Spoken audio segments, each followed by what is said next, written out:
Look at this piece of land. What do you think?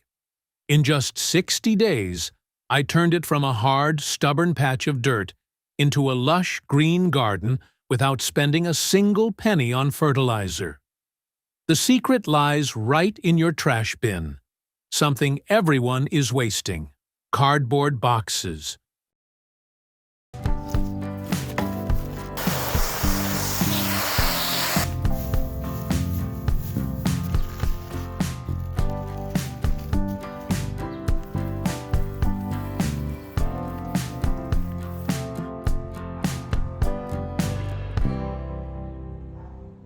You know, before I discovered this method, I was a slave to my own garden. I spent no less than $300 every spring just buying bags of synthetic fertilizer, bone meal, and all the supplements that agricultural supply stores pushed on me. I used to till the soil continuously with a rented tiller because I believed the soil had to breathe for the plants to grow.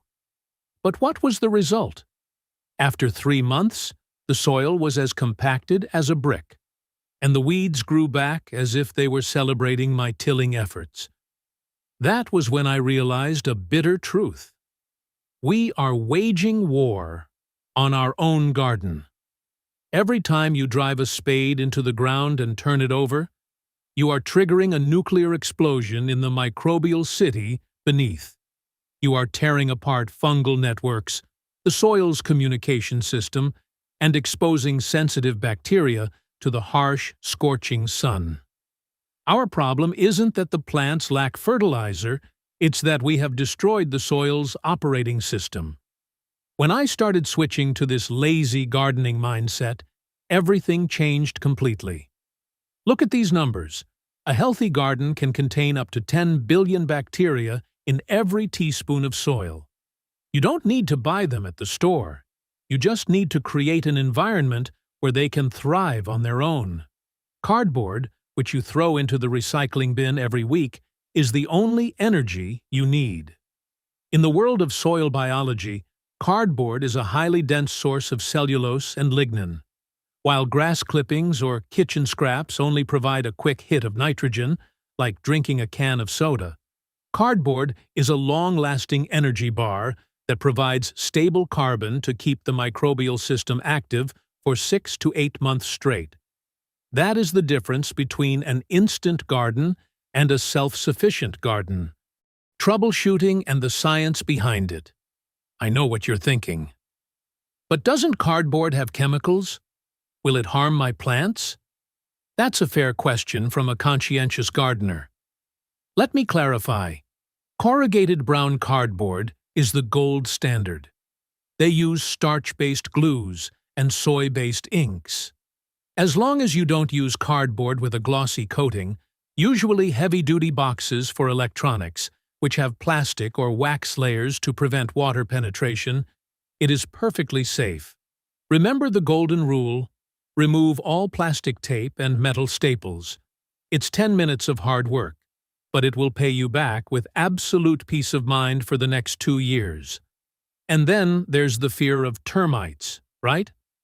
Many people are afraid that cardboard will attract termites to their house. The truth is, termites love dry, durable, solid wood.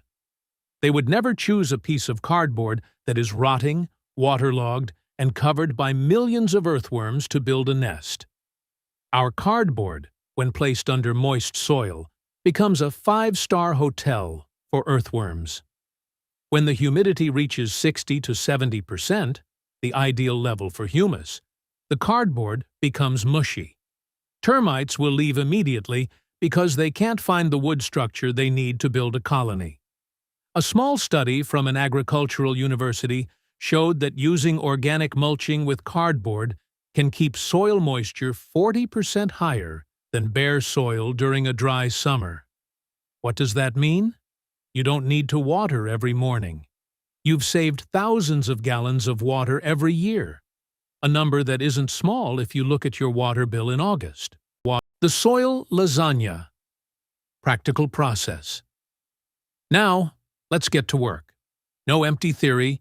Here is how you do it in less than an hour for a 10-foot by 4-foot vegetable bed. Step 1. Set the foundation. No need for a lawnmower. No need to pull roots. Just leave the grass there. You just need to stomp it down. After that, lay the cardboard down. This is the most important part. Overlap the edges by at least 6 to 8 inches, about 15 to 20 centimeters. Think of it like how people shingle a roof. If you leave a gap of even 1 inch, weeds will immediately smell the light and grow through. This overlapping is the key to choking out all competition from weeds. Step 2. Activate life. Use a hose to soak it thoroughly. You want the cardboard to become heavy, limp, and pressed tightly against the soil surface. If there is air left underneath, you will create hideouts for slugs. Watering isn't just to moisten. It's a signal to the earthworms. The buffet is open. Come up and eat. Step 3. The lasagna layers. Now, spread a 2-inch, about 5 centimeters, layer of nitrogen-rich materials on top. This could be grass clippings, vegetable scraps from the kitchen, or coffee grounds from a nearby cafe. Next, add a 2 to 3-inch layer of carbon-rich materials like dry leaves, straw, or wood chips to lock in the smell. Finish with a layer of compost, or good topsoil. The X-cut technique. Many people ask me, do I have to wait 60 days? No, you can plant immediately. Grab your garden knife, cut a large X through the cardboard and soil, fold the flaps back, dig a small hole, place the seedling in, then cover it up and flip the cardboard back. The roots will find their own way down. The bigger the plant grows, the more enzymes the roots release to help decompose the cardboard faster. That is the beautiful cooperation between plants and soil. Results and philosophy. After 60 days, when you peel back the cardboard, you will see a miracle. No more cardboard, only black, fluffy soil that smells like a forest after rain. That is humus, the wonderful material of gardeners. Humus has the capacity to hold water equal to 90% of its weight. When you have humus in your soil, your plants will be extremely healthy. You will notice your tomato or pepper plants are much less susceptible to pests. Why? Because when they eat a diverse diet from natural microbiology, they become stronger, unlike being pumped with synthetic fertilizer like children eating only fast food. We live in a world that is too rushed.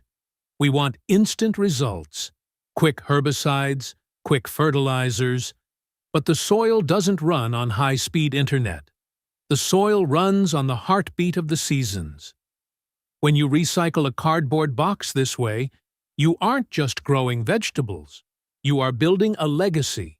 You are creating a piece of land that will still be nutrient-rich in 5 or 10 years. That is true sustainability. Don't wait until you have perfect soil. Go out to the garage, grab a box, and start this afternoon. In just 15 minutes, you've changed a small part of the earth. You know, what I cherish most after switching to this nature-friendly gardening style isn't that I harvest twice as many tomatoes, but the change in my own mindset. Before, I usually went to the garden with a notebook, worried about weeds growing too fast or plants having yellow leaves, and always feeling like I was losing a never-ending battle. Now, whenever I step out into the garden, I no longer feel the pressure to fight anything. I learn to listen to the breath of the soil, observe the earthworms working hard under the cardboard, and enjoy the peace of realizing that nature always knows how to heal itself if we give it a chance and time. If you are still hesitant, just start experimenting with a small plot of about 4 feet by 4 feet. Don't be too much of a perfectionist, and don't pressure yourself to do every detail right on the first try. A small deviation in how you arrange the cardboard or forgetting to water one day won't destroy the entire ecosystem you are building. Gardening isn't a test. It's a long journey for you to reconnect with the very source of life. Allow yourself to get your hands dirty, to make mistakes, and to learn from what you sow.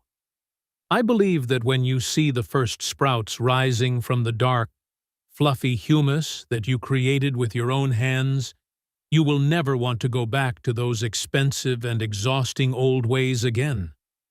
Have you ever applied a similar method? Or are you still using traditional ways? Leave a comment to let me know what difficulties your garden is facing. I will help you solve them with the very things you were planning to throw away. And if you find this video helpful, don't forget to hit follow so that we can learn together how to garden smarter, with less effort, and more sustainably in the next videos.